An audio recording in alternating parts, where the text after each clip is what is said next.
আজ আমি তোমাদের সাথে শেয়ার করব দেশি মোরগের ঝাল ঝাল পাতলা ঝোল আর সাথে রয়েছে সাদা দবদবে চিটা পিঠা।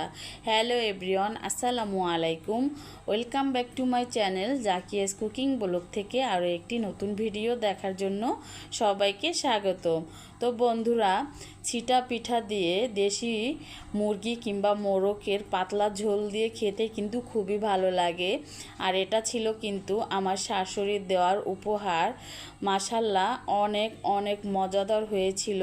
তো বন্ধুরা, চলো কিভাবে রান্না করি, দবদবে সাদা পিঠা তৈরি করি আর দেশি মোরগের পাতলা ঝোল একদম পারফেক্টভাবে কিভাবে তৈরি করে দেখাবো। তো আমি কিন্তু মুরগিটা আগেই অফ ক্যামেরায় কেটে নিয়েছিলাম, আর গোটা মোরগটাই কিন্তু রান্না করব। তো দেখো, একদম বড় করে কাটি নাই, একদম মিডিয়াম সাইজ করে কেটে নিয়েছি আর খুব পরিষ্কার করে ধুয়ে নিয়েছি।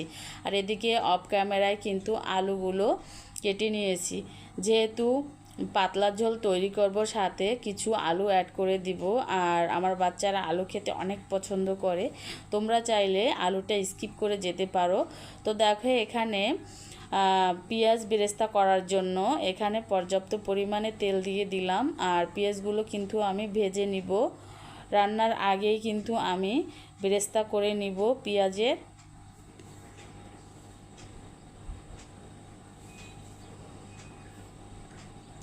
আর আমি চেষ্টা করি প্রতিটা রান্নায় কিন্তু এরকম একটু পেঁয়াজ ভেজে নিতে। পেঁয়াজটা কিন্তু রান্নার শেষ মুহূর্তে অ্যাড করে দিলে রান্নাটা কিন্তু খেতে অনেক অনেক ভালো লাগে।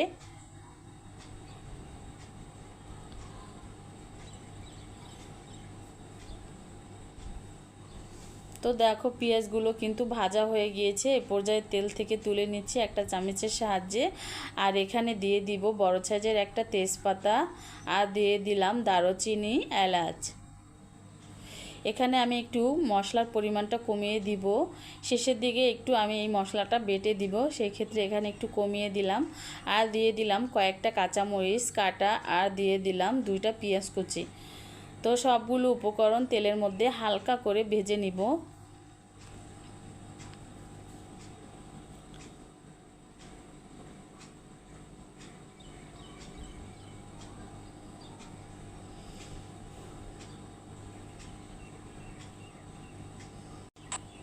এখন দিয়ে দিব 3 টেবিল চামচের মতো পেঁয়াজ বাটা, রসুন বাটা।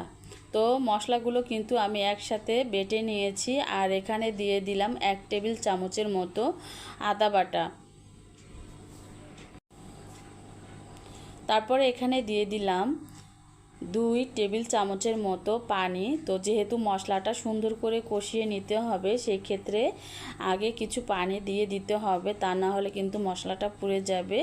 আর এখানে দিয়ে দিলাম 2.5 চা চামচের মতো শুকনো মরিচের গুঁড়ো, আর দিয়ে দিলাম 1.5 চা চামচের মতো হলুদের গুঁড়ো।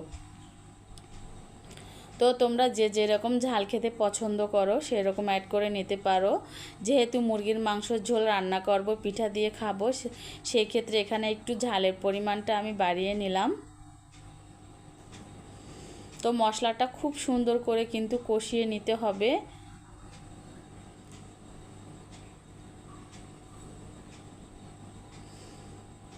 আর অফ ক্যামেরায় কিন্তু আমি স্বাদ মতো লবণ দিয়ে দিয়েছি, তো ক্যামেরায় বন্দি হয় নাই। তো যখন তরকারিটা চেখে দেখব তখন লবণটা ঠিকঠাক হয়েছে কিনা, তখন আবার দিয়ে দিব। তো দেখো, মশলাটা কিন্তু একদম পারফেক্টভাবে কষিয়ে নিতে হবে। মশলাটা যত সুন্দর করে কষিয়ে নেবে, খেতে কিন্তু ততটা ভালো লাগবে মাংসের এই তরকারিটা। আর এটা ছিল মোরগের মাংস, আর দেশি মোরগের মাংস খেতে কিন্তু ভালোই লাগে পালা। তো দেখো, মাংসগুলো কিন্তু আমি মশলার মধ্যে দিয়ে দিচ্ছি।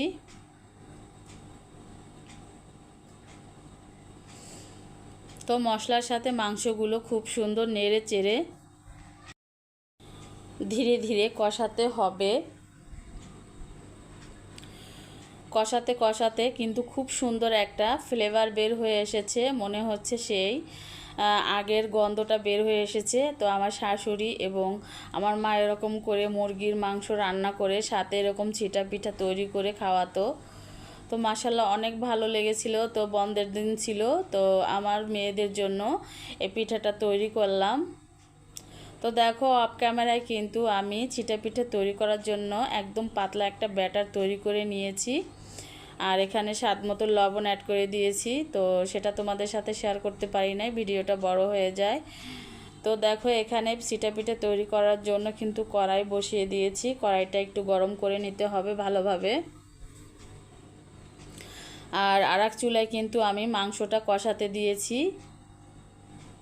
আর এদিকে পিঠাগুলো কিন্তু তৈরি করে নিব মাংস কষাতে কষাতে।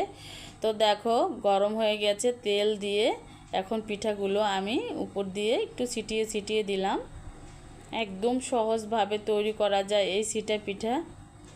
আর মাশাল্লাহ মাংসের তরকারির ঝোল, যে কোনো মাংসের তরকারির ঝোল দিয়ে এই পিঠা খেতে অনেক ভালো লাগে। তো দেখো খুব সুন্দর করে কিন্তু পিঠাগুলো উঠে গিয়েছে। আর এক এক করে আমি সব পিঠাগুলো বানিয়ে নেব। মাশাল্লাহ অনেকগুলো পিঠা বানিয়েছিলাম। আর এই পিঠাগুলো বানাতে কিন্তু অতটা কঠিন না, একদম সহজভাবে হয়ে যায়, যে কোনো কেউ বানাতে পারবে বন্ধুরা এই পিঠা।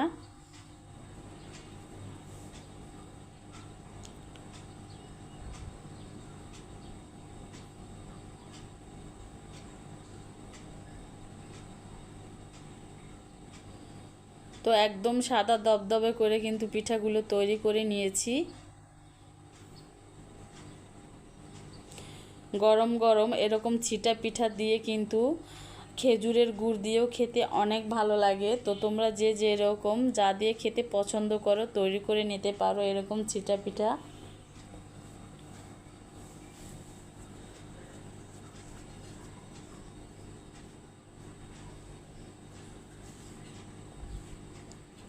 তো চলো এদিকে দেখি মুরগির মাংসটা কীরকম হয়েছে। তো মাশাল্লাহ অনেক সুন্দর কালার চলে এসেছে।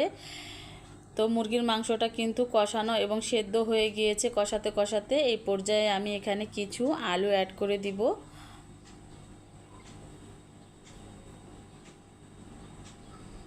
তো আলুটা দেওয়ার পরে আরও 6 থেকে 7 মিনিটের মতো ধরে কষাতে হবে, যেহেতু দেশি মুরগির মাংস একটু সময় লাগে রান্না করতে।